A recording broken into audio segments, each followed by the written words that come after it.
Don't forget to enter our Amazon gift card giveaway. All you have to do is like the video and comment. Hey guys, in this video we're going to talk about the Night King's Masterplan theory of mine that I shared with you on this channel over a year ago. It's about the Night King not participating in battle for Winterfell, but actually using his army as a decoy to accomplish bigger and better plan, which would be adding 1 million people, the population of King's Landing, to his army. This is a classic Game of Thrones move. In Season 2, Robb Stark gives a huge blow to the Lannister army, when he surprises Jaime by sending 2,000 of his men to death to fight Tywin, when he expected all 20,000, and then sends the other 18,000 to Jaime, defeating and capturing him. In Season 7, Jaime pulls off the exact same move with Castle Rock and Highgarden. I think the Night King is going to do the same in Winterfell, and go straight towards King's Landing with his dragon. The Night King is not stupid, and he knows that bringing his dragon into battle for Winterfell will result with Viserion's final death. All it takes for Dany or Jon is to fly their dragons to Viserion and burn him down, but even one well-placed dragonless arrow will do the job. Viserion will definitely not be at Winterfell, and nor will the Night King. I think we might see the Night King in the very beginning of episode 3 at Winterfell, but I believe he will then back out, and will not be seen until the end of an episode, when we'll see him flying his dragon to King's Landing, and that's how the episode ends. As most of us know, for the final season of Game of Thrones, the production for the very first time, instead of filming King's Landing scenes in Dubrovnik, they decided to make a huge King's Landing set in Belfast. So why did they build city buildings to resemble the city they used for King's Landing all these years, instead of filming at actual medieval old towns as they usually do? That's because Game of Thrones is not allowed to burn the cities to the ground. As construction for King's Landing set focused on polishing the city walls, inside the set streets a famous Dubrovnik landmark has been faithfully reproduced. The most notable are the city gates and King's Landing Dome. However, the set has been modified to appear burned down, with a huge breach between demolished towers. The city gate has been obliterated, and the towers that once protected it have fallen. The Lannister banners that once adored the walls are gone. King's Landing Dome has been burned down. This is the final confirmation that the capital is most definitely going to fall, and a big portion of it is going to burn down in the final season, and as speculated for months now, the main suspect behind it all is a dragon who was also spotted on this set. Yes, dragons are visual effects magic mostly. However, when performers have to interact with dragons, a number of methods are used to make it work. For example, if Dany has to touch the dragon's head, any dragon head shaped object will do. This was when dragons were small. This is the Night King touching Viserion's head in the last season. For flying scenes, Emilia Clarke uses a dragon-shaped buck, which moves in all the ways as wind is directed in her face. If actors have to actually mount a dragon, part of its spine has to be physically recreated, which is exactly what this massive contraption is. King's Landing set being burned down means that either the Night King with Viserion or Dany with Drogon will at one point decide to burn down the capital. This massive contraption being on this very same set means that once again either Dany or the Night King will at some point decide to land in King's Landing. Now that we know for certain that the capital will fall at some point, let's see how it could actually go down. These leaks could be a confirmation of a theory of mine regarding the Night King and his master plan.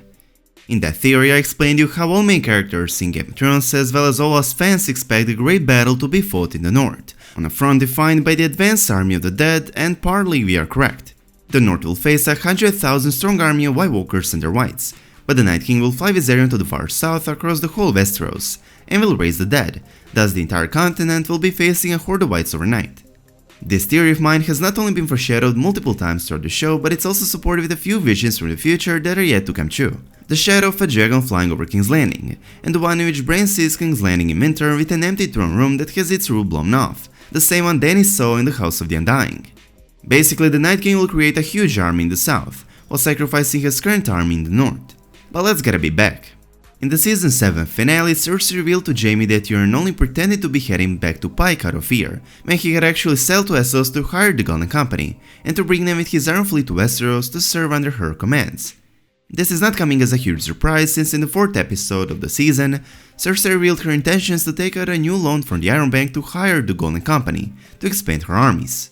With their help, Cersei will take the advantage of the war between the living and the dead, and will try to retrieve the lands that are currently taken away from her. Basically, while the living are fighting the dead, Cersei will try to, as she calls it, retrieve kingdoms that belong to her with the mercenary organization. In the far north, on the other hand, the Night King has brought down a large section of the wall at Eastwatch, allowing his army to march south, and by episode 3 he arrives at Winterfell, while the most of Westeros has agreed to unite and send their forces north, to fight against the only enemy that matters. So we all expect the Great War to take place in the north, and we all expect Cersei to quietly rebuild her power while the fighting happens elsewhere. Well, we might be wrong. Now that the Night King is in possession of a dragon and no longer has to worry about the wall, he'll most likely cause devastation across the whole Westeros, not only the north. The Night King can now fly anywhere in Westeros relatively quickly, and he can raise the dead. Not only is this a place where people in most cases don't burn the dead, but due to the recent wars ravaging Westeros, there are plenty of corpses laying in mass graves.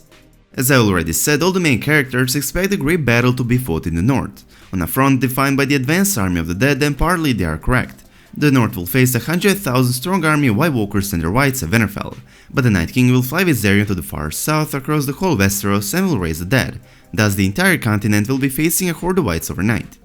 While prophecies in Game of Thrones don't literally come true, visions on the other hand do. We know this for a fact as in the 6th episode of the 6th season, after Mira flees the cave with Bran received multiple visions of past and future events, and one of his visions for the future already came true in the season 6 finale. Bran's vision of the exploding wildfire already came true, as Cersei and Qyburn used it 4 episodes later to destroy the Great Sept of Baelor with the majority of her enemies. The remaining 2 visions from the future that are yet to come true are the shadow of a dragon flying over King's Landing, and the one in which Bran sees King's Landing in winter with an empty throne room that has its roof blown off. At first glance, this would imply that Dany does end up reaching and taking over King's Landing eventually, but the crumbled building, the Red Keep and burned houses with the wintry background are of the major importance. Dany would not destroy the Red Keep in which the Iron Throne is, nor would she burn down houses where innocent people live, as proven in numerous Season 7 scenes. The damage done to the Red Keep and to the houses, however, is consistent with something that Dany's dragons would be able to do, the main suspect being her dead dragon Viserion. These Bran's visions, one of which Dany had as well, along with leaked photos in which we can see that big portion of King's Landing will at some point be burned down, pretty much confirm my statement that the Night King will fly Viserion to the far south and raise the dead across the whole Westeros, thus leaving Cersei's plan quite a bit ruined, and also surprising the entire living side. Some would think that this army would be destroyed once it comes across Winterfell, but leaked photos seem to prove otherwise. Upon suffering a tremendous defeat by the current army of the dead, Jon Snow, Dany and crew will retreat south to Dragonstone, as it's been confirmed by Season 8 teasers. However, they will then learn that the Night King has formed an even bigger army of the dead in the south. Bran Stark will inform them that the Night King is marching his new army on King's Landing. Upon learning this, Jon Snow, Dany and the entire living side will decide to go to the capital, to face the great and the final battle and thus help Cersei defend it, since it's the largest city with a population of 1 million innocent people.